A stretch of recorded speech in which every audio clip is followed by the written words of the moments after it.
మంత్రి ఫరూక్ కార్యాలయంను ముట్టడించిన సిపిఐ నాయకులు. నంద్యాలలో సిపిఐ ఆధ్వర్యంలో మంత్రి కార్యాలయంను సిపిఐ నేతలు ముట్టడించారు. ఇంటి నిర్మాణాలకు 5 లక్షలు మంజూరు ఇవ్వాలంటూ ఆందోళన చేపట్టారు. ముఖ్యమంత్రి నారా చంద్రబాబు నాయుడు ఎలక్షన్ సమయంలో నంద్యాలలో అర్హులైన పేదలకు 2 సెంట్ల స్థలం ఇచ్చి ఇల్లు కట్టుకోవడానికి 4 లక్షల రూపాయలు ఇస్తామంటూ వాగ్దానం చేశారని, 2 సంవత్సరాలు కావస్తున్నా కూడా ఇంతవరకు అర్హులైన పేదవారికి ఇంటి స్థలాలు మంజూరు చేయలేదని ఈ రోజు మంత్రికి తెలియపరిచామని, వాటిని 3 నెలల్లో నెరవేర్చకపోతే నంద్యాలలో మరింత ఉధృతం చేస్తామని, అవసరమైతే నిరాహార దీక్ష కూడా చేస్తామన్నారు. వెంటనే ఇంటి పట్టాలను మంజూరు చేయాలంటూ డిమాండ్ చేశారు. ఇప్పటికి వచ్చి కూడా 2 సంవత్సరాలు అయితా ఉంది.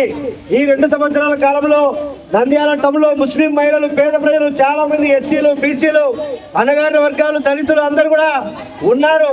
కావాలని ఎంఆర్ఓ ఆఫీస్ దగ్గర 3 సార్లు శాంతియుతంగా ధర్నా చేశాం. కలెక్టర్ ఆఫీస్ దగ్గర ధర్నా చేశాం. ఈ రోజు మినిస్టర్ గారికి చెప్పాలని మా వినతి ఇవ్వడానికి వస్తాం.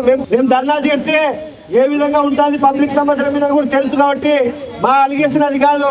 దయచేసి పోలీసు వారు కూడా సహకరించమని మేము రిక్వెస్ట్ చేస్తున్నాం. ఒక 5 నిమిషాలు ఈ ధర్నా కూడా కార్యక్రమం ముగుస్తూ ఉంది. ఈరోజు స్పష్టంగా చెప్తున్నాం, ఈరోజు రాష్ట్ర వ్యాప్తంగా 24వ తేదీన ఇల్లు లేని పేద ప్రజలకు 2 సెంట్ల స్థలం ఇవ్వాలని కూటమి ప్రభుత్వం ఏదైతే 4 లక్షలు ఇస్తామని చెప్పి ఈ 2 సంవత్సరాలు అయిందో మేము వ్యక్తిగత అర్జీలు పెట్టాం. ఈ ప్రభుత్వం పట్టించుకోనందుకే మా నిరసన కార్యక్రమాన్ని ఈ విధంగా తెలియజేశాం. ఇది కూడా శాంతియుతంగానే. రేపు ఖచ్చితంగా మీరు పంచకపోతే మీరు ఇక్కడ ఉన్నటువంటి ఏ ఎమ్మెల్యేని, ఈ రాష్ట్రంలో ఉన్నటువంటి ఏ ఎమ్మెల్యేని కూడా సచివాలయాల దగ్గరికి రానివ్వం, ఖచ్చితంగా అడ్డుకుంటామని చెప్తా ఉన్నాం. వాళ్ళ సీసీ గారికి కూడా వినతి పత్రం ఇచ్చాం. ఈ నంద్యాల టౌన్ లో ఎవరు అధికారంలో ఉంటే వాళ్ళు భూములు వేలాదిగా ఈరోజు ఎకరాలు ఆక్రమించుకుంటా ఉన్నారు. మనం ఏమడుగుతున్నాం? 2 సెంట్ల స్థలం. మీరు చెప్పిందే చంద్రబాబు నాయుడు గారు, గౌరవ ముఖ్యమంత్రి గారు ఇదే నంద్యాల వేదికగా, ఇదే నంద్యాల టౌన్ లో శ్రీనివాస్ సెంటర్ లో నేను నంద్యాల నుంచి హామీ ఇస్తున్నాడు. 2 సెంట్ల స్థలం కట్టుకోవడానికి 4 లక్షలు ఇస్తా అన్నాడు.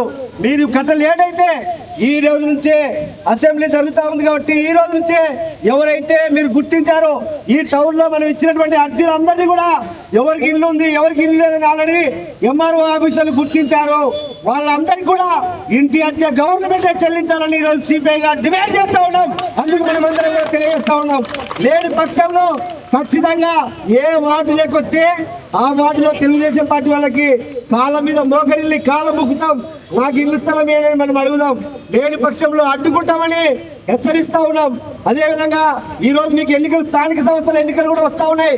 స్థానిక సంస్థల ఎన్నికల్లో మీరు ఈ పేద ప్రజలకి స్థలం ఇస్తే మిమ్మల్ని నెత్తి మీద పెట్టుకుంటారు. కాబట్టి మీరు ఒక్కసారి ఆలోచన చేయమని గౌరవ ఎన్ఎండి ఫరూక్ గారిని కోరుతా ఉన్నాం. ఈ ధర్నాలో పాల్గొన్నటువంటి పేద ప్రజలకు అనుకున్నాం. రాష్ట్రంలో పెన్షన్లు, కొత్త రేషన్ కార్డులు ఇవన్నీ కూడా ఇవ్వడం లేదు. ఇవన్నీ ఇవ్వాలని మా డిమాండ్స్ తో కూడిన వినతి పత్రం కూడా గౌరవ సీసీ గారికి కూడా ఇవ్వడం జరిగింది. లేని పక్షంలో ఈరోజు చెప్తా ఉన్నాం, ఒక 3 నెలల కాలంలో మళ్ళీ వస్తాం మీ దగ్గరికి. మినిస్టర్ గారిని పర్సనల్ గెలుస్తాం, మిమ్మల్ని కాళ్ళైనా పట్టుకుంటాం. లేని పక్షంలో ఆమరణ నిరాదీక్ష కూడా ఇక్కడే కూర్చుంటామని ఖచ్చితంగా హెచ్చరిస్తూ ఈ అవకాశం ఇచ్చిన మీకు అందరూ కూడా ధన్యవాదాలు తెలియజేస్తూ సెలవు.